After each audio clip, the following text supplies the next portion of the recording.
जो आप बहुत खुशी से पनीर खा रहे हो, क्या वो रियल है या फिर फेक? देश में लोग आयोडीन टेस्ट कर रहे हैं अपने पनीर पर और बौखला रहे हैं कि उनका पनीर टेस्ट में फेल हो रहा है। Fake paneer, fake paneer, fake paneer, fake paneer, नकली पनीर, नकली पनीर, फेक, ये फर्जी, ये नकली पनीर। देश के कई कोनों में फेक पनीर मिला है।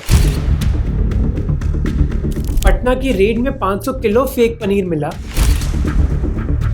एक महीने पहले अहमदाबाद में 1500 केजी मिला। और ऐसी ही रेड हुई गुजरात के मेहसाना में। फेक पनीर का दाम कम से कम आधा है रियल पनीर से। इसी वजह से महाराष्ट्र डेयरी एसोसिएशन के हिसाब से आधे से ज्यादा होटल्स और रेस्टोरेंट स्टेट में इस फेक पनीर को ही यूज करते हैं। जो मेरे फैमिली मेंबर्स और फ्रेंड्स मुझे जानते हैं, उनको पता है कि मैं पनीर पर ही जीता हूँ। इसलिए मैंने और मेरी टीम ने डिसाइड किया कि हम इन्वेस्टिगेट करेंगे इस फेक पनीर स्कैम के बारे में।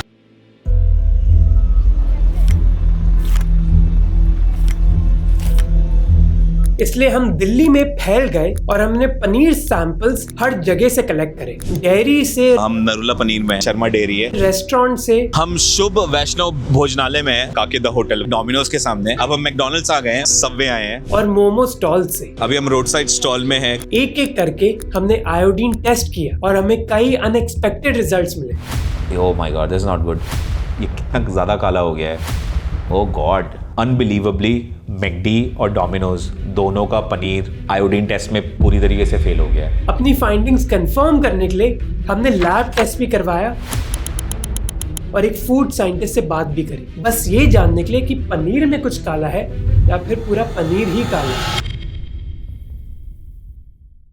सबसे पहले हमने दिल्ली की डिफरेंट लोकेशन से पनीर सैंपल कलेक्ट किया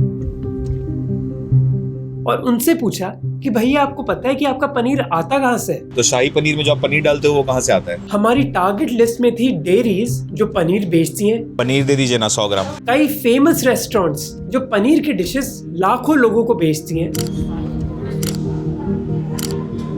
और कई रोड साइड स्टॉल्स जहाँ हजारों लोग आते हैं सस्ता खाना खाने। मैं जब भी यहाँ पे आता हूँ खाना यही खाता हूँ क्योंकि इनका खाना फ्रेश और एकदम बढ़िया होता है। सबसे पहले हम डेयरी शॉप्स गए जो रॉ पनीर बेचते हैं। दिल्ली में Narula paneer one of the most famous paneer दुकान है। अगर आप नरूला पनीर को गूगल करोगे तो वो क्लेम करते हैं कि वो बेस्ट पनीर बेचते हैं दिल्ली का। आपका पनीर आप लोग खुद बनाते हो? हमारा प्लांट नोएडा में है, नोएडा से आगे जाके धनकोर में।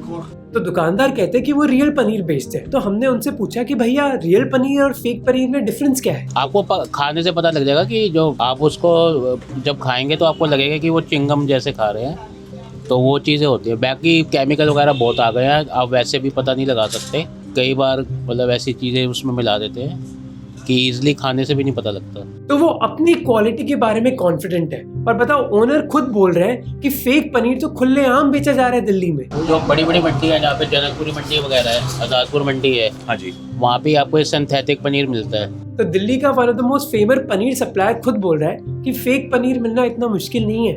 और उन्होंने हमें बताया टेक्सचर टेस्ट के बारे में कि फेक पनीर और रियल पनीर का टेक्सचर आप टेस्ट कर सकते हो। आप देख सकते हो कि मेरे टीममेट मोहित के हाथ में जो पनीर है वो बहुत इजीली टूट गया।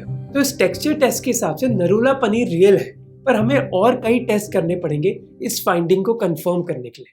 पनीर में मिलावट सिर्फ पैसे की बर्बादी नहीं है, बल्कि सिंथेटिक पनीर में कई हार्मफुल स्टार्च और ऑयल्स भी हो सकते हैं जो आपकी हेल्थ को नुकसान भी पहुंचाते हैं, स्पेशली अगर आप डायबिटिक या फिर प्री डायबिटिक हो। हमारे देश में 10 करोड़ लोग डायबिटिक हैं और 15 करोड़ प्री डायबिटिक, यानी कि हर दूसरे घर में आपको कोई डायबिटीज का मरीज मिल जाएगा। और अगर जल्दी पता चल जाए ना तो डायबिटीज कंट्रोल में आ सकती है। इसलिए B2 का ग्लूकोमीटर एक स्मार्ट चॉइस है। इसको यूज करना बहुत आसान है। बस ऐप डाउनलोड करो, अपने एंड्रॉइड फोन में ये छोटा सा ग्लूकोमीटर लगाओ और टेस्ट स्ट्रिप लगाकर फोन पर ही अपनी रीडिंग 10 सेकंड के अंदर चेक कर लो।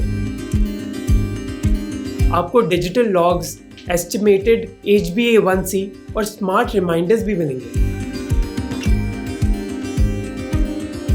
और सबसे अच्छी बात है कि आप अपनी रिपोर्ट्स अपने फैमिली या फिर डॉक्टर के साथ बहुत इजीली डिजिटली शेयर कर सकते हो। और ये फीचर यूजफुल है मेरे जैसे लोगों के लिए, अगर आप अपने पेरेंट्स से दूर रहते हो, क्योंकि आप उनकी रिपोर्ट्स मॉनिटर कर सकते हो, देख सकते हो कि वो फ्रिज खोल के कुछ खा तो नहीं रहे रात को। ये B2 curve smart glucometer kit 25 strips के साथ आपको 499 रुपीज में बस बहुत आसानी से Amazon और फ्लिपकार्ट में मिल जाएगा। ये Amazon पे 4.4 रेटिंग के साथ highest rated glucometer है. India is the world's diabetes capital and this product helps us beat diabetes with ease. तो डिस्क्रिप्शन में जाकर क्लिक करो to buy India's smartest glucometer. अब आते हैं वीडियो पर वापस क्योंकि हमें पनीर का सनसनीखेज खुलासा करना है. शर्मा डेयरी पहाड़गंज में एक नामी डेयरी. हमने उनसे पूछा कि भैया आपका पनीर कहाँ से आता है. उन्होंने कहा कि उनका खुद का प्लांट है. गढ़ में हमारा प्लांट है हसनपुर, वहाँ पर सारा दूध मैन्युफैक्चरिंग वगैरह सारी वहीं पर हमारी होती है और पैकिंग भी हमारी सारी वहीं पर होती है. यहाँ पर कनॉट प्लेस के जितने भी रेस्टोरेंट हैं, Bangla sweet, Bangla food, Bengali market, end of the day हमारा एंड टू एंड सब में सप्लाई है. फिर हम गए एक और डेयरी, चौधरी डेयरी.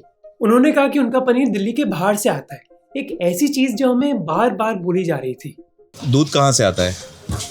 ये दूध हमारा मेरठ में बन के आता है, ये पनीर कंप्लीट वहाँ से होके आता है. अच्छा, अपना खुद का ही काम है. तो डेयरी ओनर्स ने हमें कहा कि उनका पनीर दिल्ली के बाहर से आता है. एक चीज़ जो आप याद रखना क्योंकि हम इसके बारे में और बात करेंगे. अब चलते हैं रेस्टोरेंट्स के पास. नामी रेस्टोरेंट जैसे मैकडॉनल्ड्स और डोमिनोज और स्ट्रीट वेंडर्स. जैसे सबसे पहले हमने पालक पनीर ऑर्डर किया दिल्ली के एक फेमस रेस्टोरेंट से, काके द होटल. हम शुद्ध वैष्णव भोजनालय गए जहाँ हाफ प्लेट मटर पनीर जिसमें करीब 100 ग्राम पनीर था, उसका दाम बस 70 रुपए था. 70 रुपए में हाफ मटर पनीर हमें मिल रहा है यहाँ पे.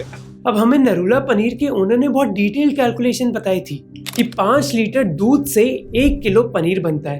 तो दूध के कॉस्ट के हिसाब से 100 ग्राम पनीर की कॉस्ट 40 रुपए हो गई, यानी कि मटर पनीर की हाफ प्लेट के प्राइस का आधे से भी ज्यादा. पर इसके बाद हमें एक और सरप्राइज मिला. जो डिश जो भी पनीर डालते हो वो कहाँ से पनीर लेके आते हो? ये नरूला पनीर. अच्छा, नरूला ही से लेके आते हो? हाँ जी. पर नरूला का पनीर तो 340 रुपए पर केजी है. तो ये महाशय इतने सस्ते पनीर डिशेस कैसे बेच पा रहे हैं? इसके बाद हम पहाड़गंज के एक और होटल में गए और जो रिस्पांस उन्होंने हमें दिया उससे हमारी इन्वेस्टिगेशन और आगे बढ़ी. ये है राजन होटल, एक पॉपुलर ढाबा. आपका जो पनीर का आइटम है ना, तो आप पनीर कहाँ से लेके आते हो? इधर तो हमारा कोई इधर से आता है भैया, बाइक वाला कोई आके देता है. बाइक वाला के देता है. बाइक पर एक आदमी आता है. ये कौन है भाई? कितना आप लोग का पनीर कैसे लेते हैं उन लोगों से? ये तो मालिक को मालूम है. तो ये जो रेस्टोरेंट्स खाना बेच रहे हैं उनका पनीर एक बाइक वाला देता है, पर वो बाइक वाला बंदा अपना पनीर कहाँ से ला रहा है ये इनको पता नहीं है. इसके बाद हम कई स्ट्रीट वेंडर्स के पास गए. भैया हमको हाफ पनीर मोमोज स्टीम दे दीजिएगा. अगर फेक पनीर बल्क में बन रहा था तो मोस्ट लाइकली इधर पकड़ा जाएगा वो, क्योंकि इधर ही दुकानें बहुत सस्ती पनीर की डिशेस बेचती हैं. तो हम गए कमला नगर, जहाँ आपको ऐसे हजारों स्टॉल्स मिल जाएंगे. मोमो स्टॉल में फिर हमें पनीर मोमोज मिले 50 रुपए प्लेट के, जिसमें हमारे हिसाब से करीब 50 से 70 ग्राम पनीर होना चाहिए. यानी कि मोमोज के प्राइस में आधे से ज्यादा कंट्रीब्यूशन तो पनीर का ही है. ये सेंस नहीं बना रहा था. फिर हम कमला नगर के एक दूसरे स्टॉल के पास गए जो पनीर ब्रेड पकोड़े बेच रहे थे और हमने उनसे पूछा कि भैया आपका पनीर कहाँ से आता है और आप ये पनीर कहाँ से सोर्स करते हो? हरियाणा डेयरी है वहाँ से अपना. तो हमारा पहला मिशन था सैंपल्स कलेक्ट करना और अब हमारे पास कई सैंपल्स हैं. डेयरीज के सैंपल, रेस्टोरेंट्स के सैंपल, ढाबे के सैंपल, फास्ट फूड चेन्स के और स्ट्रीट स्टॉल्स के. कुछ को एग्जैक्टली पता था कि उनका पनीर कहाँ से आता है और कुछ को नहीं. अब टाइम आ गया इन सैंपल्स को टेस्ट करने का.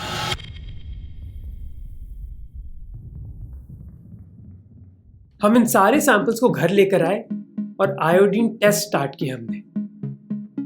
जो ज्यादातर पनीर हमने कलेक्ट किया था वो एक्चुअली कुक पनीर था, ग्रेवी में या फिर फ्राइड आइटम्स, जिसमें मसाले भी होते हैं और तेल भी. तो सबसे पहले हमने इन सारे सैंपल्स को ढंग से धोया गर्म पानी में.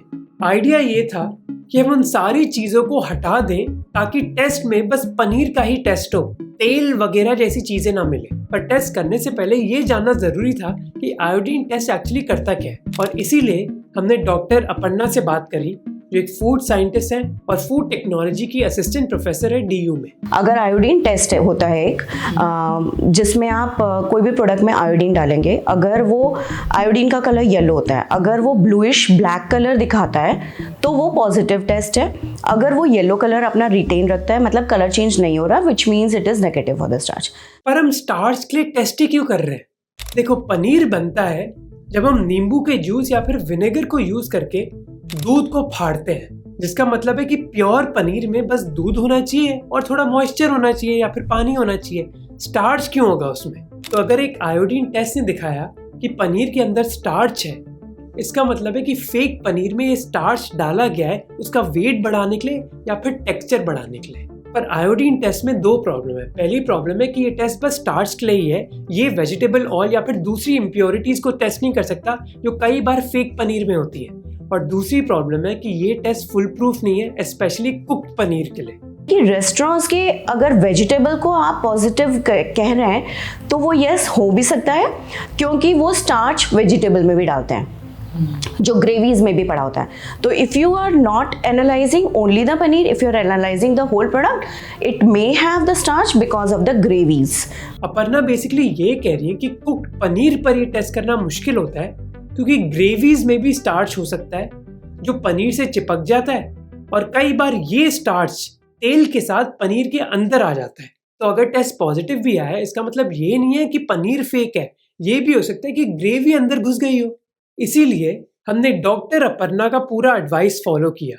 हमने पहले पनीर को धोया, फिर उसको तोड़ा, इनर और साफ पोर्शंस में ही आयोडीन डाला। कुछ ही मिनट में हमें रिजल्ट्स दिख गए और हम सारे सैंपल्स को 3 हिस्सों में बांट सकते हैं। पहले हैं वो सैंपल्स जिनका कलर बदला ही नहीं, जैसे नरूला, शर्मा डेयरी, अमूल और मदर डेयरी का पनीर। दूसरे हैं वो सैंपल्स जहां हमें मिक्स सिग्नल्स मिले, जैसे काकेदा होटल का पनीर, वो पूरी तरह काला नहीं हुआ पर साफ भी नहीं था, कहीं बीच में था।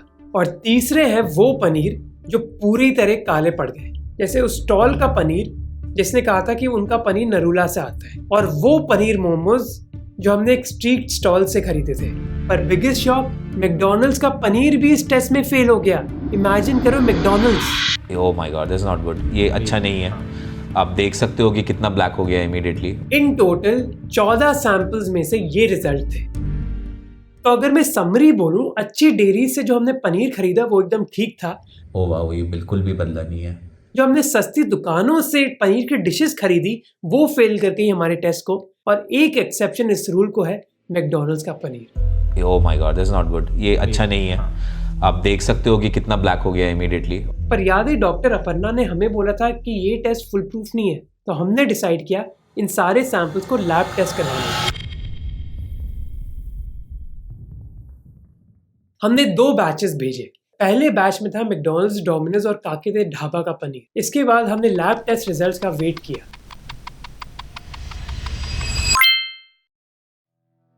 रिजल्ट्स क्या है? मैकडॉनल्ड्स का पनीर जो हमारे आयोडीन टेस्ट में फेल किया था, oh my God, this is not good, वो लैब टेस्ट में भी फेल हो गया। ये कोई होम टेस्ट नहीं है और ना कोई अफवाह है, बल्कि एक प्रोफेशनल लैब ने कहा है कि मैकडॉनल्ड्स के पनीर में स्टार्च है। जबकि डोमिनोज और काके दे ढाबा का पनीर जो आयोडीन टेस्ट में फेल करे थे वो बिल्कुल साफ निकले। पर अब हम थोड़े कंफ्यूज हो गए थे।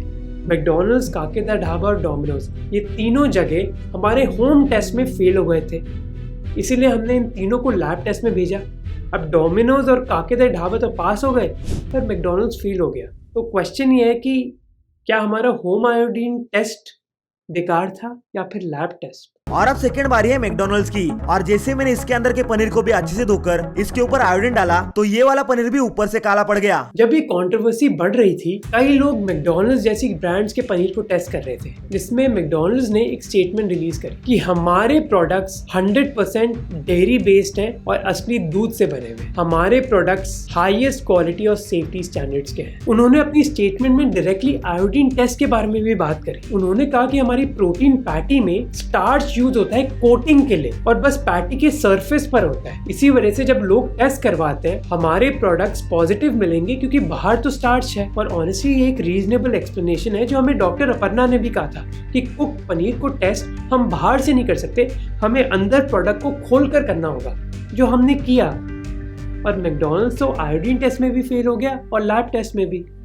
पर यार हो सकता है कि कुक पनीर को टेस्ट करना एक्चुअली बहुत मुश्किल है, क्योंकि इवन दो हमने सारी प्रिकॉशंस रखी थी, पर हो सकता है कि तेल या फिर ग्रेवी की वजह से थोड़ा बहुत स्टार्च पनीर के अंदर चले गया हो और उसकी वजह से ही मैकडॉनल्ड्स का पनीर पॉजिटिव आया हो आयोडीन टेस्ट में भी और लैब टेस्ट में भी।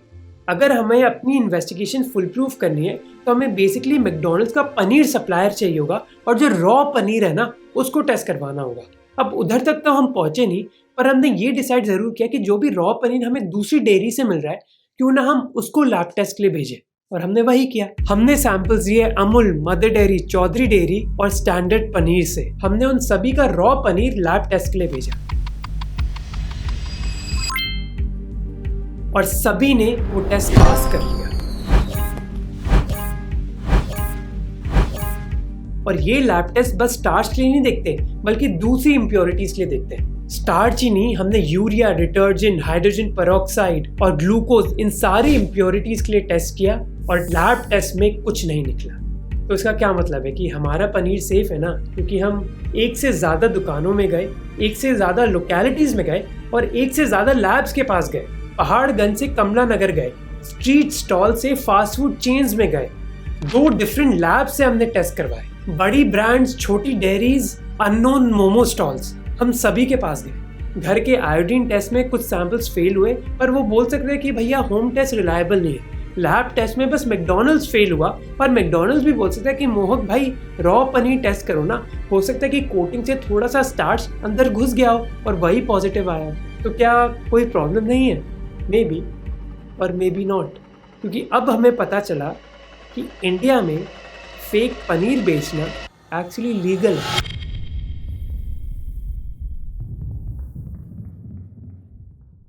इंडिया मार्ट एक पनीर बेचता है जिसको कहा जाता है एनालॉग पनीर, 160 रुपए पर केजी, जो रियल पनीर के मुकाबले काफी सस्ता है। एनालॉग पनीर जो रियल पनीर की तरह दिखता है और टेस्ट करता है, पर एक्चुअली उसमें दूध नहीं है, वो लीगल है हमारे देश में।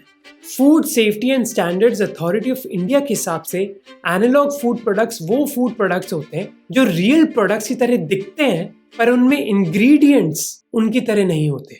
FSSAI के हिसाब से इन प्रोडक्ट्स को बेचना लीगल है, बस पैकेजिंग में लिखा होना चाहिए कि ये एनालॉग प्रोडक्ट है। इसी वजह से एनालॉग पनीर के पैकेजिंग में आपको दिख जाएगा एनालॉग शब्द, पर एक कस्टमर जो पालक पनीर ऑर्डर कर रहा है जोमेटो या फिर स्विगी में, आपको लगता है कि उनको पता है कि जो पालक पनीर उनके घर आ रहा है वो रियल पनीर से बना है या फिर एनालॉग पनीर से। इसीलिए हमें पता चला कि हमारे देश में बेसिकली 3 तरीके के पनीर है। पहला पनीर है जो बस दूध से बना हुआ है और बिल्कुल सेफ है। दूसरा है एनालॉग पनीर जो दूध से नहीं बल्कि वेजिटेबल ऑयल जैसे इंग्रेडिएंट से बनता है। ये दिखता असली पनीर की तरह है, पर इसमें न्यूट्रिशन असली पनीर का नहीं है। FSSAI के हिसाब से एनालॉग पनीर में कम से कम 50% फैट होना चाहिए अगर वो अपने आप को पनीर बनाना चाहते हैं। अब जो कंपनीज ये एनालॉग पनीर बेच रही हैं वो दूध नहीं यूज करती बल्कि मिल्क पाउडर यूज करती हैं, पर प्रॉब्लम ये है कि मिल्क पाउडर में 0% फैट होता है। तो फैट कंटेंट बढ़ाने के लिए ताकि एनालॉग पनीर को पनीर बुलाया जा सके, वो घी या फिर पाम ऑयल ऐड कर देते हैं, जिसके बाद वो कुछ सॉल्ट्स और GMS जैसे केमिकल्स यूज करते हैं ताकि मिल्क पाउडर और पाम ऑयल का ये जो मिक्सचर है वो पनीर की तरह दिखने लग जाए, और फिर वो मार्केट में बेचते हैं इसको पनीर बुला के, जो लीगल है। तीसरा पनीर है जिसको मैं बुलाता हूँ डेंजरस पनीर, जिसमें बहुत डेंजरस केमिकल्स जैसे यूरिया, डिटर्जेंट और हाइड्रोजन पेरोक्साइड जैसे केमिकल्स होते हैं जो बेसिकली आपकी बॉडी को नुकसान कर सकते हैं। मई 2023 में महाराष्ट्र में 110 केजी पनीर पाया गया था जो 140 litre industrial grade acetic acid से बन रहा था। अब हमें अपनी लैब टेस्ट में कोई एनालॉग या फिर डेंजरस पनीर नहीं मिला, इसलिए हमें और इन्वेस्टिगेशन करनी पड़ी कि पनीर की सप्लाई चेन आती कहाँ से।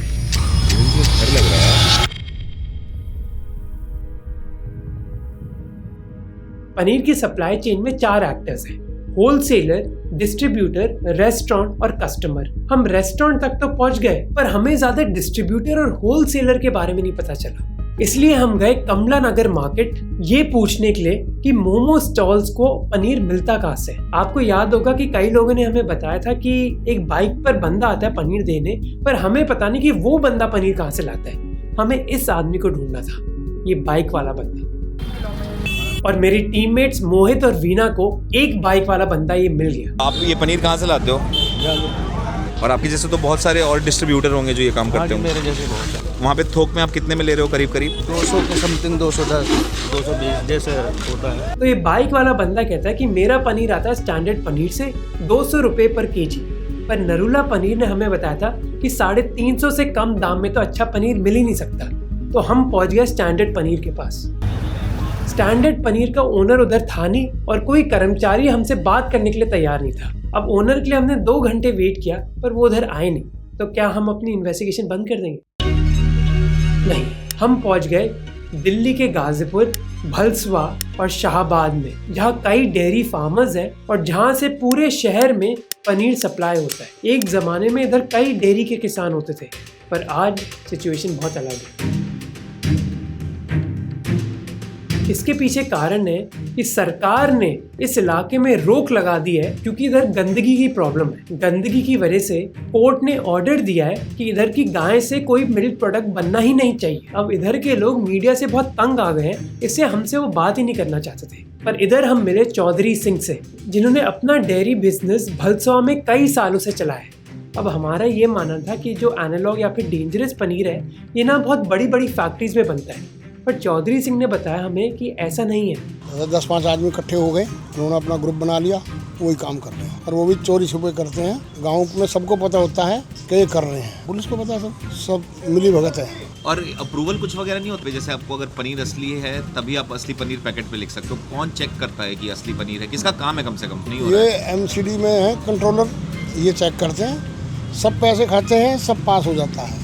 आप ऐसे किसी को जानते हैं या मतलब आपके की जो ऐसे मिलावटी काम थोड़ा बहुत करते हैं? देखो, मिलावटी काम वाले हैं, बहुत हैं, दिल्ली में भी हैं, मगर ये ज़्यादा काम उत्तर प्रदेश में होता है। उत्तर प्रदेश में कहाँ? बागपत हो गया, बड़ौत हो गया, बुढ़ाना हो गया, मेरठ हो गया, शामली हो गया, मुजफ्फरनगर हो गया। यहाँ रोज़ गाड़ियाँ भर भर के आती हैं, ट्रक। और याद है कि जब हम लोगों से पूछ रहे थे कि भैया आपका पनीर आता कहाँ से, तो उन्होंने कहा कि दिल्ली के बाहर से कहीं आता है। ये दूध हमारा मेरठ में बन के आता है, हसनपुर हरियाणा पे वो है। अब कहाँ से आता है लेकिन उनको ये नहीं पता। तो हमारा तो इधर से आता भैया, साइट वाला कोई आके देता हो। प्रॉब्लम ये है कि ये बिजनेस ना बहुत ही अनरेगुलेटेड है। कोई भी छोटी सी दुकान खोल सकता है, उधर पनीर बना सकता है और फिर दिल्ली जैसे इलाकों में बेच सकता है। सप्लाई चेन इतनी लंबी है कि एक्चुअली सोर्स तक पहुँचना इतना आसान नहीं है। चौधरी जी कहते हैं कि ये सब पैसों के लिए हो रहा है, बस पैसे बनाने के चक्कर। खुद हमारे भाई की दुकान है, जब उसके यहाँ भी ड्रग्स वाले आए हैं, फैसले के बाद से सब पैसे खाते हैं, सब पास हो जाता है। उसको ज़्यादा लपक नहीं होगी, बढ़िया आदमी होगा वो। आपका प्रॉफिट मार्जिन बहुत ज़्यादा है बाकी प्रोडक्ट्स की कंपैरिजन में, इसीलिए इसमें एडल्ट्रेशन के चांसेस ज़्यादा होते हैं। तो जो मैन्युफैक्चरर्स हैं उनमें लालच है और जो कंज्यूमर्स हैं उनके पास इतनी अवेयरनेस नहीं। बहुत ज़्यादा अवेयरनेस क्रिएट करने की ज़रूरत है क्योंकि ये माल प्रैक्टिसेस पहले कम होती थी, but due to the money mindedness of the vendors ये malpractices day by day increase होती जा रही हैं। और इस चीज़ की अवेयरनेस क्रिएट करना बहुत ज़रूरी है कि अगर वो पास की शॉप से भी लें, लेकिन पैकेज्ड और ब्रांडेड पनीर जिस पे FSSAI का लेबल है वही लें। चौधरी जी हमें बेसिकली बताते हैं कि लोगों को अच्छा क्वालिटी पनीर भी चाहिए और सस्ता भी चाहिए, वो मुमकिन नहीं है। जो गाय या भैंस जो अच्छा दूध देती है कि कॉस्ट कम से कम 1 लाख रुपए की है, तो आपको दूध कितना देगी? वो कहते हैं कि एक भैंस हर दिन 10 लीटर दूध देती है और 5 लीटर दूध चाहिए होता है 1 किलो पनीर बनाने के लिए। धांधली होने की वजह की शॉर्टेज होना, जब आपके पास रॉ मटेरियल ही नहीं है, दूध ही नहीं है, तो आप कहाँ से पूरा करोगे? आप बताइए, आप चलिए गाँव चलिए, आप 100 किलो दूध आपको नहीं मिलेगा पूरे गाँव में, लेकिन आप दिल्ली में आप बोलिए आपको 1 मिनट में 1000 लीटर दूध मिल जाए, तो ये कहाँ से आ रहा है? अब यहाँ 80 रुपये किलो, 90 रुपये किलो दूध बिक रहा है। 100 में 2-4 की तो पानी तो मिला सकता है। तो चौधरी जी बताते हैं कि पनीर की डिमांड इतनी बढ़ गई है कि अब लोग पानी डालते हैं पनीर में क्योंकि उनको प्रॉफिट कमाना है। नरूला डेयरी ने भी हमें बताया था कि ये डिमांड इंडिया में बहुत तेजी से बढ़ रही है। जब ये मई जून में गर्मी जितनी बढ़ जाती है तो दूध अवेलेबल नहीं होता था, तो 2 महीने शॉप्स बंद हो जाती थी पनीर वगैरह की। अब तो आपको देखेगा कि आप सब्जी वाला भी है वो भी पनीर रख के बेच रहे हैं। करीब 20 साल पहले गर्मियों में इतना पनीर नहीं बिकता था, पर आजकल पूरे साल डिमांड है पनीर की और प्रोटीन के बारे में अवेयरनेस भी बढ़ गई है। सबसे ज़्यादा फेक पनीर उल्टा होली के एकदम पहले बिकता है क्योंकि तब डिमांड सबसे ज़्यादा होती है। अब क्योंकि डिमांड इतनी ज़्यादा है इसलिए लोग पानी मिलाते हैं, एनालॉग पनीर बेच रहे हैं क्योंकि उनको मुनाफा कमाना है। तो अब हमें इन्वेस्टिगेशन से पता क्या चला, हमने सैंपल्स कलेक्ट करे, होम आयोडीन टेस्ट करे, लैब टेस्ट करे, मोस्ट पास ही हो गए। फिर हमें पता चला कि भैया एनालॉग पनीर हमारे देश में लीगल है, पर उसके अलावा डेंजरस पनीर भी बेचा जा रहा है मार्केट में, पर हमें सोर्स नहीं मिली कि ये पनीर बन कहाँ रहा है। तो अब आपको क्या करना है, पहली चीज़ है कि भैया पनीर खरीदना है तो अच्छे रेस्टोरेंट्स और अच्छी डेयरी से ही खरीदो। हमारे लैब टेस्ट ने भी ये प्रूव कर दिया कि उनका पनीर सेफ है। अगर ज़्यादा सस्ता खरीदोगे तो आप रिस्क उठा रहे हो। दूसरी चीज़ है लेबल्स को देखो। अगर लेबल में एनालॉग लिखा हुआ है या फिर ये लिखा हुआ है कि पनीर वेजिटेबल ऑयल या फिर नॉन मिल्क फैट से बना है तो उसको मत खरीदना। ये FSSAI की रिपोर्ट में भी लिखा है कि ऐसे लेबल्स एनालॉग पनीर के लिए हैं। अब तीसरी चीज़ है टेस्टिंग के बारे में। अब आप में से कुछ लोग कहोगे कि अब मैं आयोडीन टेस्ट करूंगा, पर ऑनेस्टली मैं तो अपने आयोडीन टेस्ट पर भी इतना कॉन्फिडेंट नहीं, इसीलिए तो हमने लैब टेस्ट करवाया। बहुत मुश्किल है ऐसे होम टेस्ट करना, और याद रहे कि आयोडीन तो बस स्टार्च के लिए ही टेस्ट करता है, दूसरी इम्प्योरिटीज़ के लिए नहीं। तो ऑनेस्टली अगर आपको करना है तो कर लो, पर मैं रेकमेंड नहीं करूँगा आयोडीन टेस्ट, क्योंकि फुल प्रूफ ही नहीं है। फुल प्रूफ है लैब टेस्ट, पर उसके लिए हज़ारों रुपए देने पड़ेंगे और 5-6 दिन वेट करना पड़ेगा। इससे अच्छा उपाय तो है जो मेरी मम्मी ने चूज़ किया है, वो है घर में पनीर बनाओ। तो बेसिकली आपके लिए सोल्यूशन ये है कि या तो घर पे बनाओ या फिर अच्छी डेयरीज और रेस्टोरेंट से ही पनीर खरीदो। अब ये तो हो गई आपकी बात। अब क्लास लेते हैं FSSAI की। कोई मुझे बताएगा कि एनालॉग पनीर लीगल क्यों है? वो कैसे अपने प्रोडक्ट्स बेच सकते हैं जहाँ पनीर लिखा हुआ है?